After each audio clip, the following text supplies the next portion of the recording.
What's up, everybody, and welcome to a brand new episode of Brewing with 50 bucks. This is the series where we take your favorite commanders, we slap on a $50 budget, and we create a deck that is not only functional, but it's also able to pick you up the win. My name is Stefan. I'm coming to you from the General Warfare headquarters. I'm glad you can join us today. So, we are nearly halfway through our 5 weeks of brewing, in which we tackle a set that was released this year, and we do a commander deck tech for each one of those sets, minus Modern Horizons 2. We already did Strixhaven last week and Kaldheim the week previous, so we're in the midway point, and we are getting into my favorite set of this year, the D&D crossover set, Adventures in the Forgotten Realms. This set I went all out for. If you've seen my previous videos, I've done spoiler videos. I've bought so many singles off this set, bought 2 booster boxes, commander decks, you name it. I was very hyped for this set, and it very much shows. You can even take a look at my TikTok for pack openings and such. Link in the description down below. This set, I looked at Tiamat, which is my most viewed video on this channel, so thank you very much for doing so. I truly appreciate it. And we also looked at Orcus, Lord of Undeath, which will be linked in the top right of your screen right now.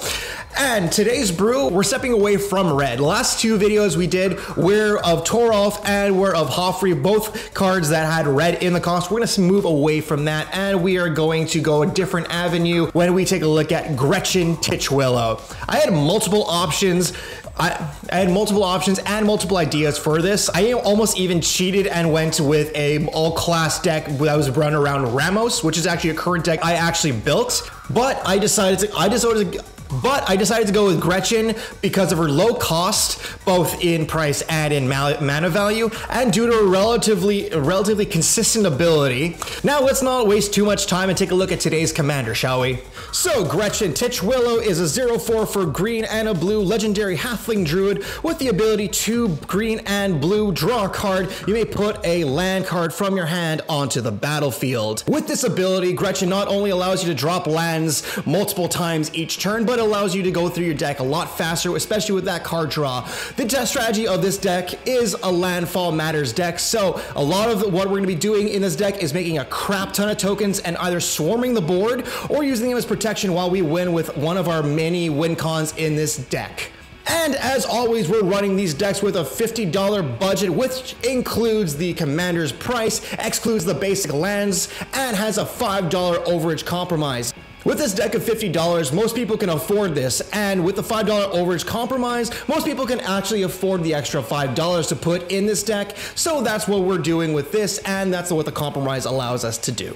You can find the deck list in the show notes down below, and if I can ask of one thing, if you like this kind of content and you want to see more, please consider liking this video, subscribing to the channel, and hitting that bell icon, because one click from you guys goes a long way with this channel. So we're going to break it down for you guys today in our categories. We're going to be going through the standard route. We're going to be going through creatures, instants, sorceries, artifacts, enchantments, lands, and planeswalkers. So let's get started with our only planeswalker of this deck, Narset Parter of Veils. Yes, I decided to add Narset in this deck. She's the only planeswalker that we're running in this deck because each other opponent can't draw more than 1 card each turn. That's netting us a lot of value considering we're able to draw multiple cards each turn, and even if we're able to untap our lands, basically we're going to be netting more cards on our opponent's turn as well. Plus, filtering your draws, letting you look at the top 4 cards of your deck and filter them, get a card that you need in your hand, and bottom the rest of them. We're going to look at our most cumbersome category, which is our creatures. We're running 19 creatures in this deck, but a lot of it has to do with our Landfall Matters strategy, that or just a lot of insane value when it comes to lands on the field. We're going to start off with Biomancer's Familiar. With this is Training Grounds, but very inexpensive, and this allows Gretchen to use her ability at a reduced 2 costs, so only green and blue, and who doesn't love reduced costs? Next we're looking at is Budoka Gardener. So this might be an innocuous card, allowing you just to put a land card from your hand onto the battlefield. However, if you read a little bit closely, if you control 10 or more lands, it flips into Dokai Weaver of Life. And with this, 4 green, tap it, you create an XX green elemental creature token, where X is the number of lands you control. So as long as you have 10 or more lands, Badoka Gardener, when he activates the ability, will switch over to Dokai, and then the next turn you're allowed to create those elementals, be it however big they may be. And if you're an opponent to this kind of deck, you're gonna be very, very scared of Badoka Gardener flipping. Elvish Mystic is next. This is just a little mana dork we're throwing in there to get some extra mana, just to either cast Gretchen a second time if she ever goes to command zone, or if we're gonna be activating her ability.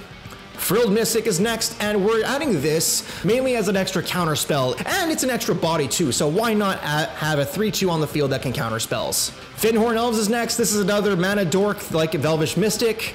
I don't need to say more, it's just copy and paste from there. Now, Jadzi, Oracle of Arcavios, is an interesting card to say the least. Mainly the reason we're adding this is for its flip side, which is Journey to the Oracle, where you may put any number of land cards from your hand onto the battlefield, and if you have 8 or more, you get to discard it and return Journey to the Oracle to its owner's hand. Ultimately, we're going to be running that as much as we can, as long as we have Gretchen on the field and we're able to filter our lands. And if we just hoard a bunch of lands, we could just cast Journey to the Oracle and ultimately profit off it. Llanowar Scout allows you to put a land onto the battlefield from your hand if you're going over your limit and you don't have enough mana to use Gretchen's ability. Lotus Cobra is next. This is one of our pretty expensive cards. With this, any land that comes into play under your control, you get to add an extra mana to it. So every time Gretchen uses her ability, imagine Gretchen, Lotus Cobra, and Biomass is familiar on the field. For every land you're putting into the field, you're getting to activate Gretchen's ability another time. So this on loop will allow you to draw your entire library if possible. Yultani Yavimaya's Avatar is next. This is just a good card to have in any Land Matters deck, with this getting +1/+1 for each land you control and each land in your graveyard, and basically allowing Yultani to return back to their hand at any point if it's in the graveyard by just returning 2 lands to their owner's hand. I think this is a really good card and a very good blocker as well. This will allow us to basically have a giant defense. Rampaging Balos is next. With this is one of my favorite cards to add in any Landfall or Land Matters deck. Anytime you're putting a land on the field, you're getting a 4/4 green beast creature token. What's not to love about this card? It's just pooping out tokens for you, and they're big tokens too. They're not just 1/1s, they're 4/4s. Reclamation Sage is next. It's kind of standard to add this in any green deck to where you could just play it for 3 and destroy an artifact or an enchantment you don't like. Spore Mound is next. Another Landfall Matters card. Whenever a land enters the battlefield, you create a 1/1 green Saproling token. Now, this may be 1 mana less than Rampaging Baloths. However, with this, you're still creating a lot of tokens. Even though they are 1/1 Saprolings, you're still getting a good little wall around Gretchen and her ability. Tireless Provisioner is next, another Landfall Matters card, but with this, whenever a land enters the battlefield under your control, you create a food token or a treasure token. So depending on what you need at the moment, if it's life you need, you can get the food token, or if it's mana you need, you get the treasure token. Both of them are really sound tokens.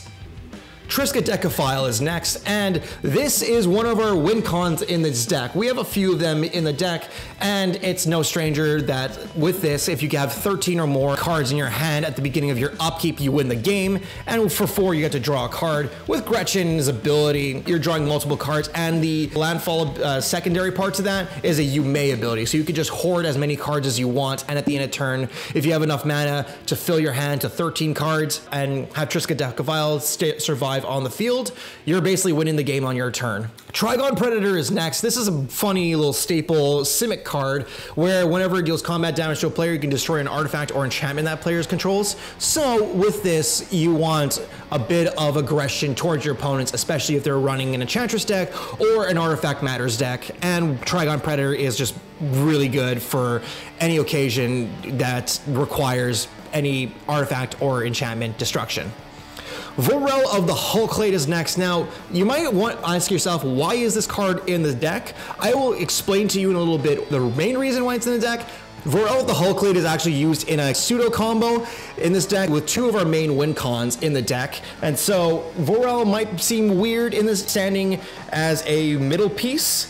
However, you'll see why in a little bit why I've added Vorel. Voyaging Satyr is next. With this, you get to untap a target land. It's easy, it's just basically a mana dork. Wood Elves is next, allowing you to search your library for force and put it onto the battlefield untapped. And Zimone, Quandrix Prodigy is last. And with this, you can either put a land from your hand on the battlefield tapped, or for 4 and tapper, draw a card, and you can draw 2 cards if you control 8 or more lands. With Gretchen, it's going to be super easy for Zimone to use her second ability and to draw you multiple cards every turn. Especially this paired up with Triska Decaphile. I know it's a one-time use with Zimone, however, drawing 2 cards is better than drawing no cards at all. Next we're going to be looking at is our instants. With this, we're running 16 instants, and for the first time in a couple of weeks, we are running a deck that has more instants than sorceries. It's not by much, but it's a small improvement from there. First off, we're running Aetherize. With this, you get to return all attacking creatures to their owner's hand. If somebody's going wide or somebody's going to try to kill you in one turn, you can just Aetherize their attack, and with that, you basically just nullify the attack from your opponents. Beast Within is next, allowing you to destroy a target creature, and its controller creates a 3/3 green beast creature token. Basically any staple card in any green deck. If you follow this channel and you've seen any one of my Brewing for 50 bucks episodes with a green commander, you know how much of a staple card I say this is, and I know I sound like a broken record, however, this is an automatic include in any green deck. I'm going to try my best to stop saying it's a staple from here on out, but it's just matter of fact. Capsize is next. This is an amazing card, especially if you're running a deck with a lot of lands where you get to buy back it multiple times, and the ultimate reason to do this is to return target permanent to its owner's hand. If you have infinite mana, this just bounces the field. Having an extra way to return permanents and buy it back is just insanely good. Counter Spell is next. This is, not to sound like a broken record, a blue staple card, and every blue deck that is not over budget runs this card. Essence Scatter is next. With this, you get to counter target creature spell for 2 mana. Eureka Moment is next. This is a fun card from Strixhaven. For 4 mana, you get to draw 2 cards, and you can put a land card from your hand to the battlefield. So 1 extra card on a Gretchen Titchwillow ability. Growth Spiral is next. Draw a card. You may put a land on the battlefield from your hand. Same thing as to Gretchen for the exact same mana cost too. Incubation Incongruity is next. Incubation, it's not exactly relevant. The relevant part is the incongruity, where you get to exile target creature and its controller gets a 3/3 green frog lizard creature token. So it's basically exiling a creature, removing it from the game, and they get a poopling instead. Mystic Reflection is next. The reason I'm adding this card in the deck is because of the amount of tokens that we're able to make in one turn. With Mystic Reflection, we can target any creature that we want to, and the tokens become that creature. So say you have a Rampaging Balos on the field. For each token that comes on the field, you can cast Mystic Reflection, and each one of those creatures becomes a Rampaging Baloth. Same thing with Spore Mound, creating multiple 1/1 Saprolings, or even multiple Lotus Cobras, which is insane value on this card. Nature's Claim is next. For 1 mana, destroy target artifact or enchantment. Its controller gains 4 life. What's not to love about this card? Negate is also a good card to add in any deck where you get to counter target non-creature spell. Resculpt is next. I decided to add this to exile target artifact or creature, and its controller creates a 4/4 blue and red elemental creature token, basically to permanently get rid of a problem artifact or creature. Return to Nature is next. With this, destroy artifact or enchantment, or you get to exile a card from a graveyard. With this, anytime a player or an opponent wants to recur something, you can just exile it instead. Sublime Epiphany is next. With this, you get to choose 1 or multiple modes where you get to counter a spell, counter target activate or trigger ability, return target non-land permanent to its owner's hand, create a token that's a copy of target creature you control, or your target player gets to draw a card. You get to do 1 of or multiple of these, and I love it, even though it is a very hefty cost to the card. Sudden Insight is next. Draw a card for each different mana value among non-land cards in your graveyard. With this, Sudden Insight allows us to get some extra cards in our hand. And Unwind is the last instant in our deck. With this, counter target non-creature spell and untap up to 3 lands for 3 mana. Next up is our sorceries. We're running 14 sorceries in this deck, and I'm going to try to go through this very, very quickly for you guys. First off is Boundless Realms. The reason we're adding this in the deck is kind of understandable. It's a Landfall Matters deck, and for all of our tapped lands, we get to search our library for X basic lands and put them onto the battlefield tapped. Coming into play tapped is a little harsh, especially if we're getting so much mana on the field. However, it's not the end of the world, and ultimately, it's a really good and really fun card to add in this kind of deck. Broken Bond is next. You get to destroy target artifact or enchantment and put a land card from your hand onto the battlefield. As you can tell, there's a lot of artifact and enchantment hate in this deck. This is allowing us to get to do two things. One, get rid of a problem artifact or enchantment, and we get to put a land onto the battlefield. Cultivate is next. You get to search your library for 2 lands, put one into the battlefield tapped and the other into your hand. Curse of the Swine is next. With this, 2 blue and X, where you get to exile X target creatures, and for each one of them you create a 2/2 green bacon creature token. Explorer is next. Draw a card, play an additional land on your turn for 2 mana. Grow from the Ashes is next, and you get to search your library for a basic land, but if it was kicked worth a kicker 2, you get to search your library for 2 basic lands and put them onto the battlefield instead. I believe the lands come into play untapped, so you get to use them immediately after searching. So 5 mana ready, just grow from the Ashes, kick it, and you're getting 2 lands on the field. Harmonize is next. It's an easy card to add in because it allows you to draw some extra cards. Oversimplify is next. With this is like a pseudo board wipe. However, you get to exile all creatures, which is very, very good, especially against graveyard recursion decks because they are completely out of creatures to reanimate. And each player creates a 0/0 green and blue fractal creature token and put another +1/+1 counters on it equal to the total power of creatures they control that were exiled this way. So basically you're eradicating an entire board and you're only giving your opponents 1 creature to use. Raven Form is next. Exile target artifact or creature. Its controller creates a 1/1 blue bird creature token with flying. Another one just exactly like Resculpt, except for 1 extra mana. Scale the Heights is next. Basically everything we want to do. +1/+1 counters, gain 2 life, put a land on the field, and you draw a card. Search for Tomorrow is next, allowing you to search your library for a basic land and put it onto the battlefield untapped. And you get to suspend it for 2 for 1 green mana. It's an obvious turn 1 play for any green deck. Treasure Cruise is next. With the cards you have in your graveyard, you get to delve them, which means they could be used to pay for this spell. And for each card you exile this way, it negates 1 mana. You just draw 3 cards. Urban Evolution is next. You draw 3 cards and you put an additional land onto the field this turn. And Vastwood Surge allows you to search up your library for up to 2 basic land cards and put them on the battlefield tapped and shuffle your library. If it was kicked, you put 2 +1/+1 counters on each creature you control. So having some extra power on the field is not bad. We're only using this mainly for the 2 extra lands on the field. The next category we're going to be looking at today is our enchantments. We're running 7 of them. It's a little bit more than what we're running for our artifacts. However, these are some really strong ones, and we have 2 instant win cards in this deck. The first of which is Druid class. With this, it's a modal card, and like I said before, I considered making a class deck and just showing it to you guys. I already built the deck, and you can see it on my tapped out page if you so wish. However, with this, we're getting off track. Whenever a land enters the battlefield, gain 1 life as the base. If you upgrade it to level 2, you can play an additional land card on each of your turns. And for level 3, when it gets a level 3, target land you control becomes a creature with haste, and this creature's power and toughness are equal to the number of lands you control. It's still a land, but for the most part, I would only run it till level 2.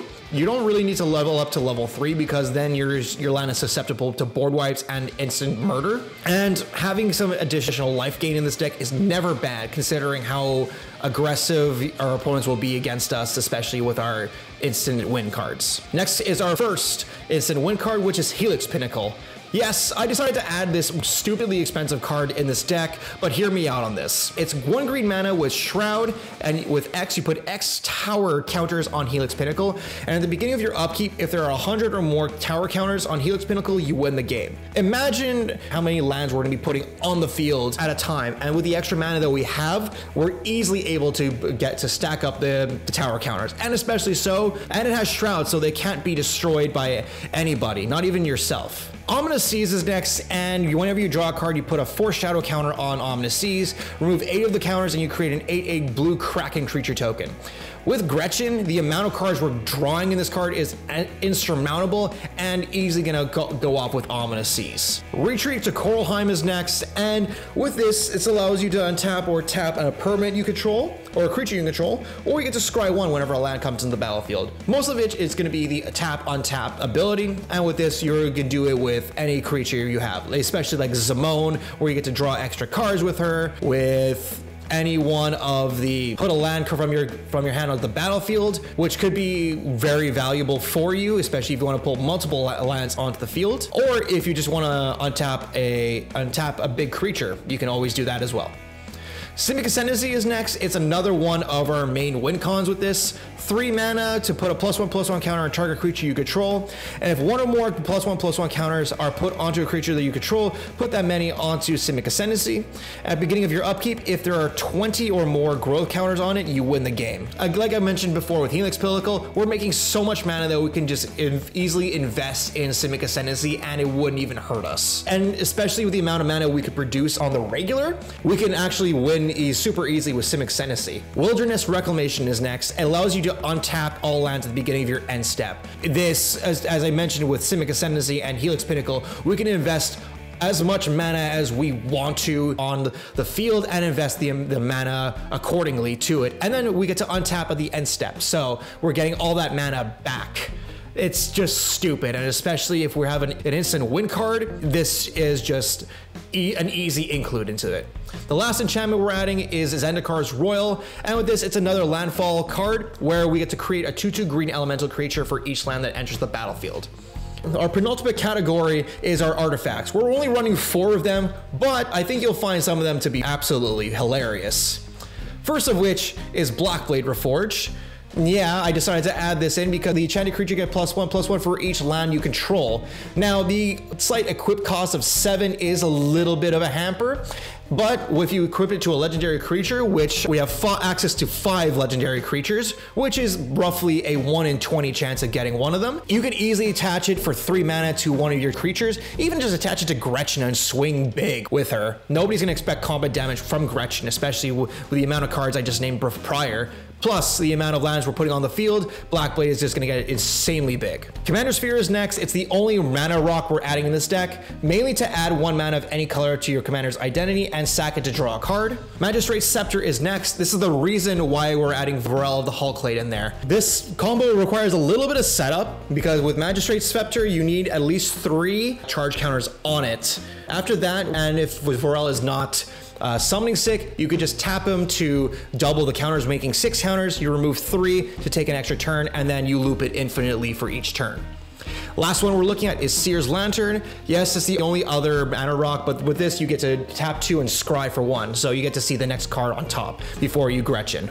Lastly, we're going to be looking at is our land base. We're running 38 lands, the first of which is Evolving Wilds. You know how much I love these fetches, Evolving Wilds and Terramorphic Expanse. I'm going to label them in the same routes just to save some time, but sacrifice them to search your library for a basic land, put it onto the battlefield, tap, and then shuffle your library. Ghost Town is next, and with this, we actually have a mini combo with this card. As long as you have Ghost Town and Retreat to Coralheim, one of your put land from hand onto the battlefield, and an extra outlet to produce either mana or creatures. It can't be your turn because that's mainly how it's going to work. It has to be on an opponent's turn. So you need to have the Retreat to Coralheim, you need to have Llanowar Scout, and you need Ghost Town on the field as well. And let's just say you're adding a Lotus Cobra as well. So with this, basically it has to be your opponent's turn. Tap the scouts to put Ghost Town onto the battlefield.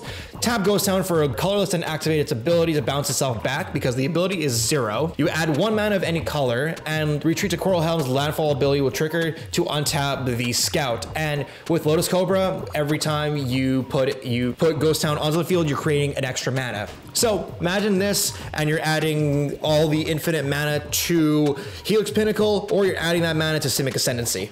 Myriad Landscape is next. As you can tell, as much as I love this card, basically it comes with the blade tapped, add a colorless, tap 2 and tap it to sacrifice it and search your library for up to 2 basic land cards to quickly put them into the battlefield tapped. Next is Simic Growth Chamber. This is another stupid little combo card where you can use the exact same combo that I've listed before, and basically with it you just have to use the trigger to where when it enters the battlefield it has to return itself, so that way it can go back to your hand and you can use the amount of mana required for it. Next is Temple of the False God. It's not a great card, I'm not gonna lie. However, in a deck where you're putting multiple lands on the field, this actually comes in handy because it gives you 2 extra mana.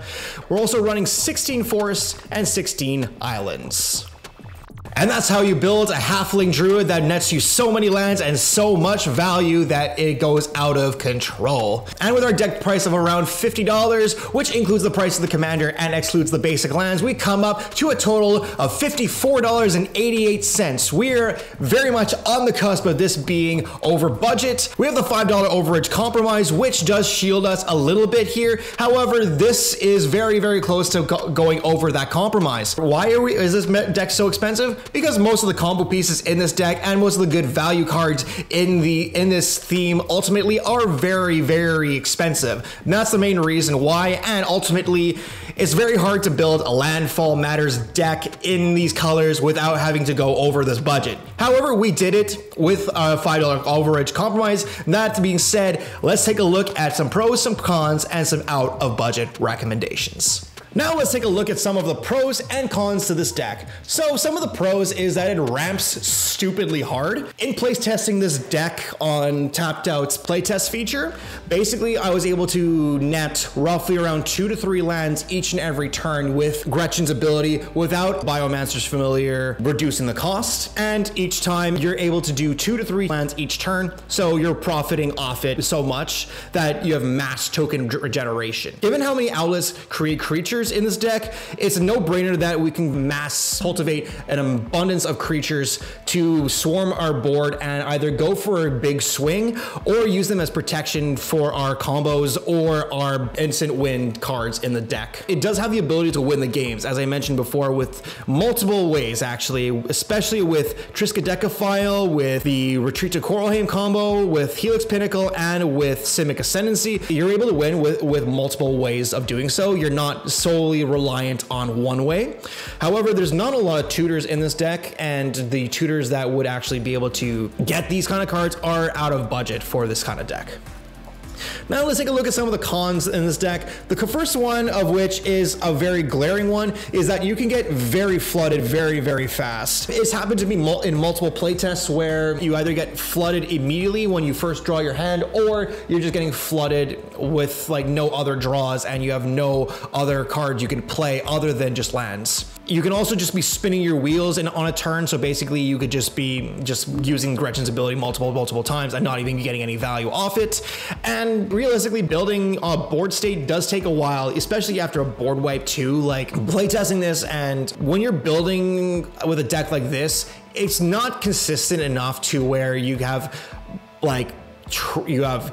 Tireless Provisioners, you have Wood Elves, you have Badoka Gardeners, you have multiple outlets on the field, and building up to each one of them is extremely hard, especially if your opponents are paying attention. They will count their spots and they will take advantage of just destroying whatever they can. And lastly, don't count on your instant win cons in this deck. Now, I say that even though Helix Pinnacle has Shroud, you shouldn't rely on them just to win you the game, because most of your opponents will have removal for these cards. They will have removal for Triskaidekaphile. They'll have removal for Magistrate's Scepter. They'll have removal for Simic Ascendancy. Helix Pinnacle, they'll have to work around. However, there's multiple ways they can work around it, and it's not going to be easy to get these off. Like, especially with Helix Pinnacle, it requires 100 counters on it. And Vorel doesn't really do enchantments, so you can't double the number of counters on the enchantments, unfortunately. Now let's take a look at some out of budget recommendations. So we built the deck for $50, and with a budget of that, we were able to create a deck that I just explained to you before. However, these out of budget recommendations are for people who want to build this deck and want some suggestions for cards to go outside of the budget and to break that budget ultimately. So the first of which is Cultivator Colossus. This is a brand new card that came out in Crimson Vow. And basically the power toughness is equal to the number of lands you control, and when it enters the battlefield, you can put a land from your hand to the battlefield, draw a card, and then repeat the process. It's like a pseudo one-turn Gretchen Titchwillow, and it's nuts. This card is absolutely nuts, and it deserves the price range that it's at. Next is Tationa Benthic Druid. If I really wanted to, I could squeeze in Tatiova in this deck to get an extra life gain and an extra draw on this. However, having her at 350 right now is a little steep. Not gonna lie, it's just hard to maneuver with Tatiova and have other cards to add in the deck. And Ultimately, I can make the same argument with AC. I would love to have AC in this deck as well. However, it's just really hard to maneuver around, and there's already a lot of Landfall Matters and Landfall Appreciation cards in this deck. So adding these would just flood the amount of synergy that we have.